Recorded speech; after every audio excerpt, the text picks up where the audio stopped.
Our Muka at? So we're trying to find the Slav epic, and it's been moved, but we think it's here in the National Gallery. It's on that marquee, see? Where? Ah, the Slav epic. Found it! Great.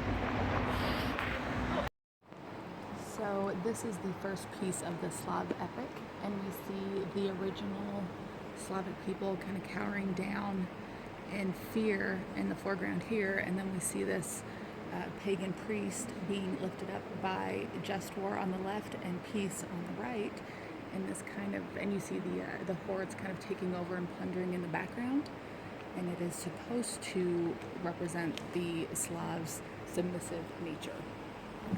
Yeah, let me back up so you can get the whole thing. These canvases are quite impressive, the size of them. Can you hear me? Depicts the Slavic people having a festival after a harvest, and you can see some of their faces are forlorn because they are fighting their oppression still. You can see that's the Germanic god Thor up in the top left, blocking the sun and kind of overtaking everything else. These are just various pagan gods, and you can see they're all kind of head down in submission to what's to come from the Germanic tribes.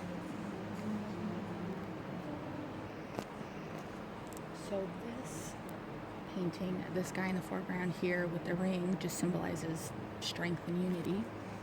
We can see Constantine just behind him with the cross. Before he was Constantine, he was a monk named Cyril. This guy here with the beard is responsible for translating the theology into the Slavic tongue so that people could understand it.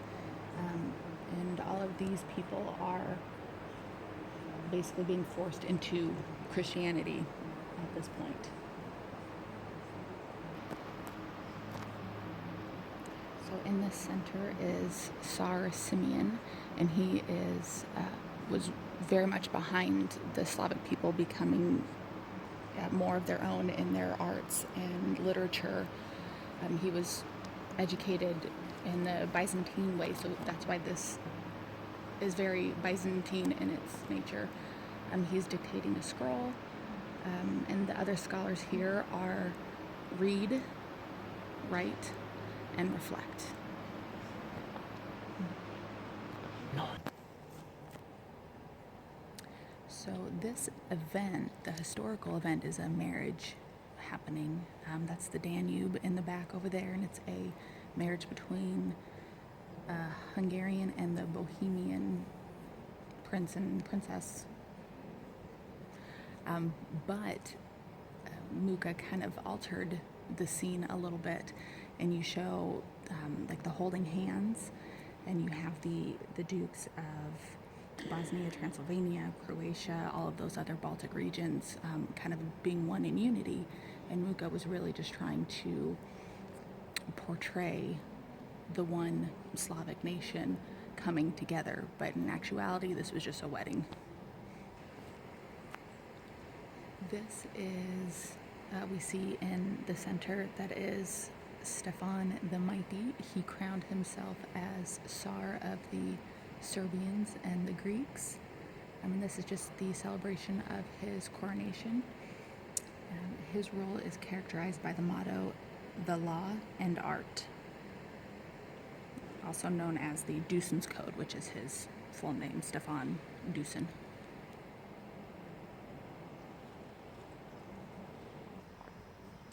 So this is a tale of a preacher up on top, and he's actually preaching to a brothel of prostitutes, and you can see them. They're all depicted in white because they've thrown off their garments and their jewels, and now the white symbolizes their purity. They have destroyed the brothel, and they are building a new structure.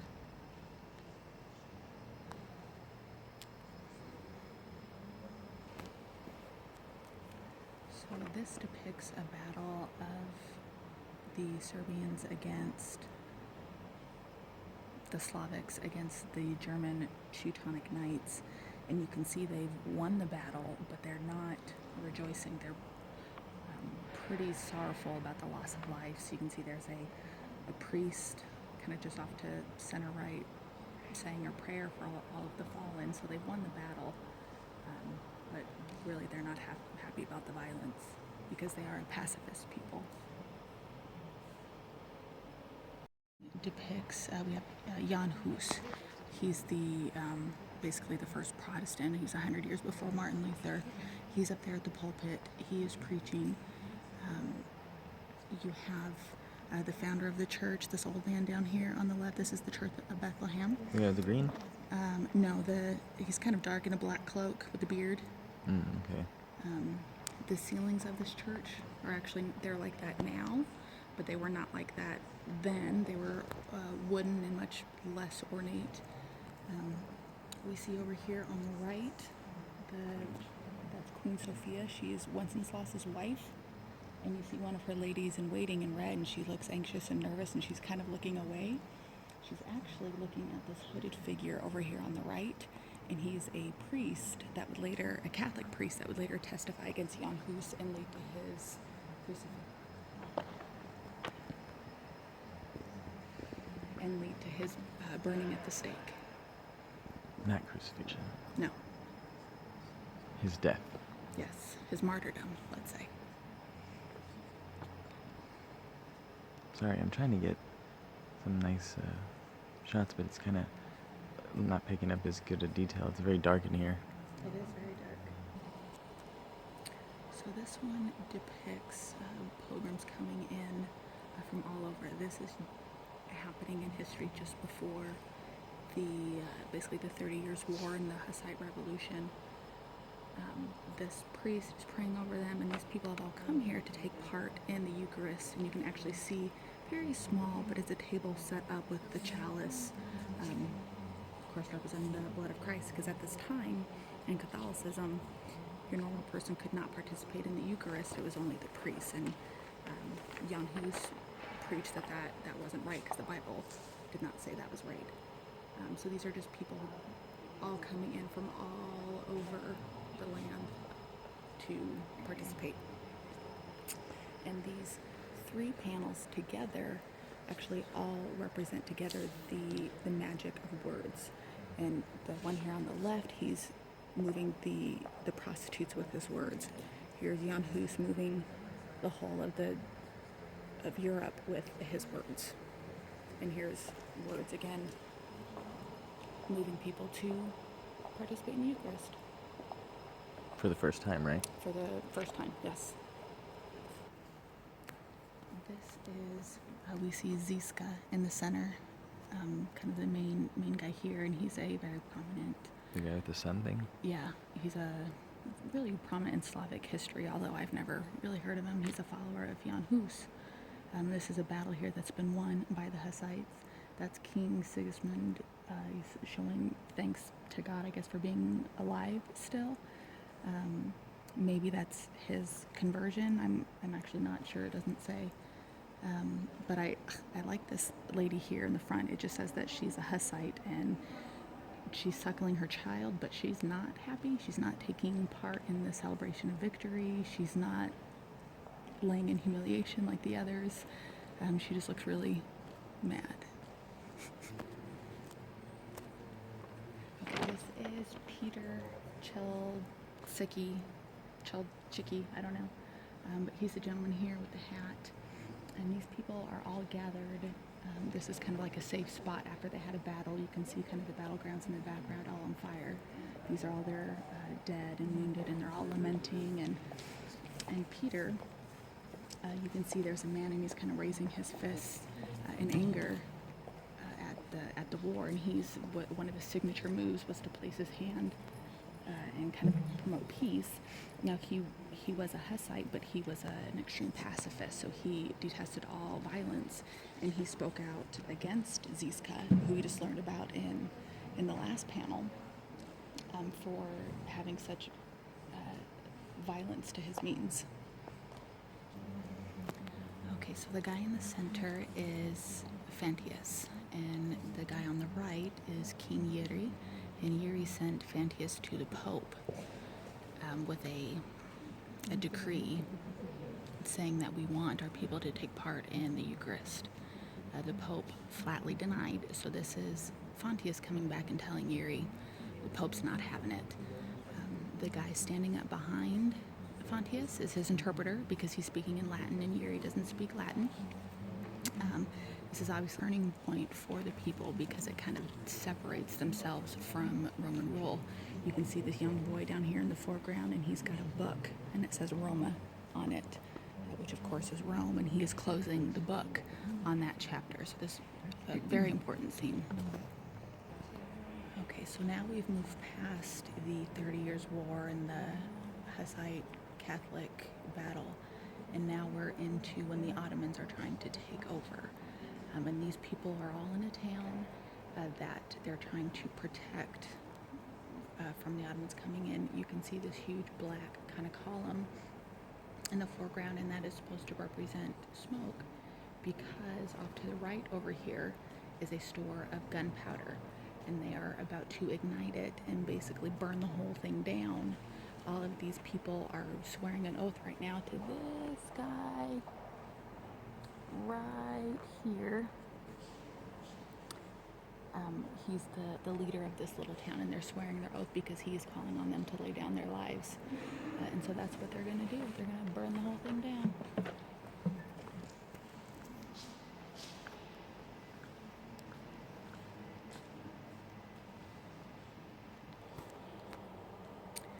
Okay, so this is actually just outside the town where Mucha grew up.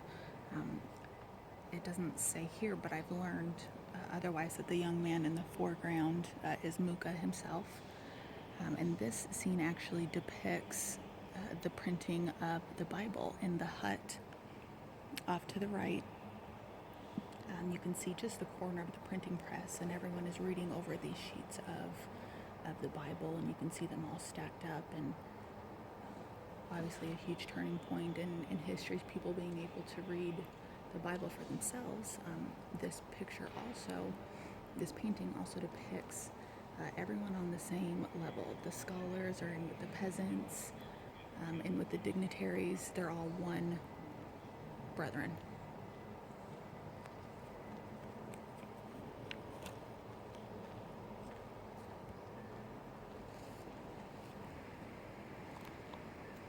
So this is Janusz Kaminsky. He's the guy seated in the chair. He's an important Czech revolutionist, but he was exiled and was all over Europe, but kept close connections to his homeland. And this is him basically on his deathbed, and you can see everyone is crying and lamenting over him. And it's neat the way his figure is touching earth, land, and earth, water, and sky. He actually did not die in this way. He died in Holland, which might actually be represented by that little tiny windmill in the background. Mm-hmm. So hard to get a good focus. Huh. Okay, so this is Mount Athos, and it was represented in the Slav epic because it was representative of a sanctuary for the southeastern Slavs, and also a place where they kept literary records, basically. This one is based on a poem by Kohler. You see the goddess Slavia, and it's basically calling the youth of the Slav nations to come together and unite and remember their culture and their history. You have the god of the muse of music on the left here sitting on the wall. You have the people dressed in regular clothing because we're now approaching, more current times, and they're left really faceless because he wanted it to be a generalized youth. Also, interestingly enough, we have a swastika over here, but it just reminds us that it was a pagan symbol long before it was a Nazi socialist symbol. It actually just represented the movement of the sun. So this is a representation of Slavs in Russia. They were just granted their emancipation from serfdom by the Tsar, and originally Mucha went to Russia because he wanted to get research to portray the emancipation and the freedom, but instead he was so surprised at the ignorance and the backward thinking of the peasants that they didn't really rejoice in their newfound freedom.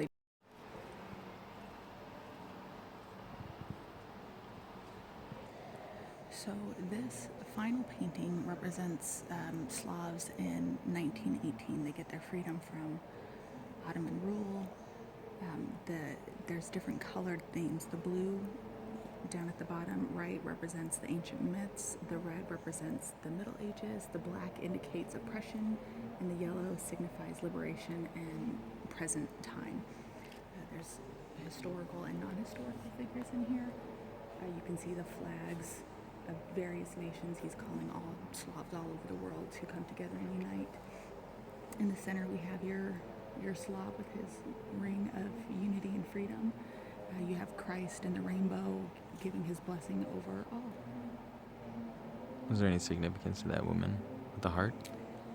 It's just one of his favorite motifs, expressing that love is the way to overcome obstacles. Nice. As a side note, it's really interesting. His last panel ends in 1918 with their freedom. Only, unfortunately, maybe not ironically, but just a terrible turn of events to be taken away from them, not 2 decades later by the Nazis. Fascist. And of course, after the Nazis came the Russian communists. Huh. So now, As of 1989, they are now a truly free republic. Hmm.